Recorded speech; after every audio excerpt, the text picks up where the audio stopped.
नमस्कार, दृष्टि न्यूज में आपका स्वागत है। मैं हूं आपकी सतंगिता। चलिए बढ़ते हैं खबर की ओर। विदिशा जिले में कोरोना काल के दौरान गरीबों के हक के अनाज पर डाका डाला गया। जिला प्रशासन की जांच में 16 करोड़ रुपए का घोटाला सामने आया। अब 390 दुकानों से वसूली की कार्रवाई शुरू हो चुकी है। विदिशा जिले की नटेरन, सिरोंज, गंज बासुदा और लटेरी तहसीलों में सबसे ज्यादा गड़बड़ी सामने आई है। कोरोना के समय जब सरकार जनता को मुफ्त अनाज दे रही थी, तब कुछ संचालकों ने फर्जी नामों पर एंट्रियां कर अनाज हजम कर लिया।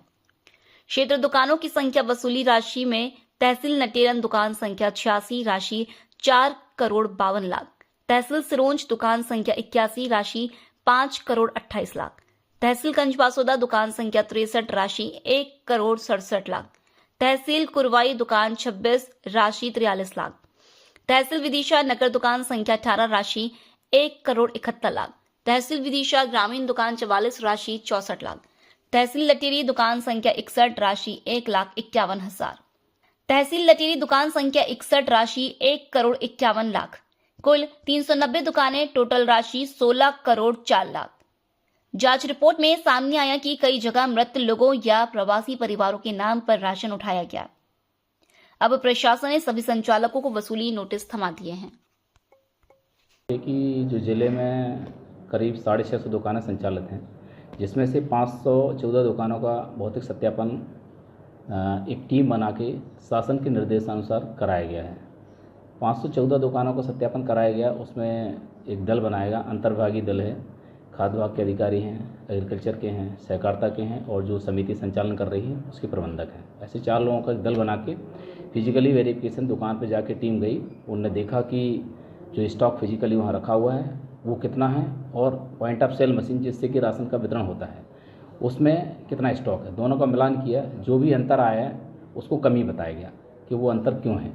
उसको उनने अपने पेपर्स पे लिया और दस्तावेज़ तैयार किए। फिर उसके बाद एक रिपोर्ट हमको उनने प्रस्तुत की कि इतना इतना ये खाद्यान्न का उसमें अंतर है और उसका वैल्यूएशन किया कि ये काफ़ी लंबे समय से, लगभग कोरोना काल के समय का है अंतर, उनका ऐसा कहना है। तो उसमें फिर एक एवरेज दिया गया कि 4 साल का है तो इसका क्या कॉस्टिंग क्या होगी, क्या रिकवरी होगी। उसके अकॉर्डिंग उनका लिया गया कि इन 4 सालों का जो भी इकोनॉमिक कास्ट आती है गेहूं की, चावल की, उस इकोनॉमिक कास्ट का एवरेज निकाल के उन पर और राशि अधिरोपित करने की प्राइमरी कार्रवाई की गई है।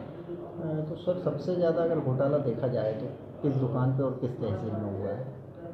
दुकान का तो देखना पड़ेगा किस में है, लेकिन तहसील में सिरोंज और नटेरन जो है ना, इसमें अनुभाग में 5-5 करोड़ करीब का है टोटल इसमें से। सर, इसमें कोरोना काल में कुछ लोगों पे FIR दर्ज भी हुई थी क्या? नहीं, कोरोना कॉल में FIR का आइडिया नहीं है, लेकिन FIR तो अभी भी इसके पहले भी हुई हैं जिन्होंने गड़बड़ी की है और उनके पास स्टॉक नहीं मिला है या उनने ब्लैक मार्केटिंग कर दी गई है, तो उसकी FIR जिले में भी दर्ज कराई गई हैं। अब वसूली की जाएगी उसको? अब वसूली की जाएगी।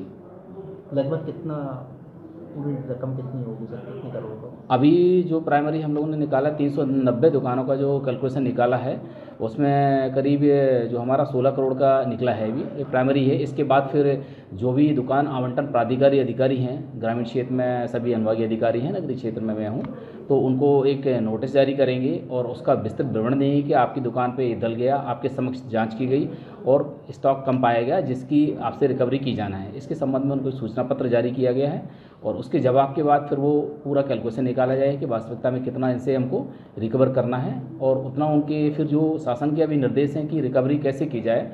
तो रिकवरी में जो हम उनको कमीशन दे रहे हैं, दुकान को मंथली कमीशन दे रहे हैं, संस्था को कमीशन जाता है। 4 दुकान यदि कोई संचालित कर रहा है तो इन 4 दुकानों को एक संस्था को कमीशन जाता है। उस कमीशन से सिस्टमेटिक रूप से उनसे रिकवरी की जाएगी। 20% पर मंथ के हिसाब से जो उनको कमीशन दे रहा है उसमें से 20% हम काटेंगे ताकि उसकी आजीविका भी चलती रहे और शासन की रिकवरी भी राशि की हो जाए।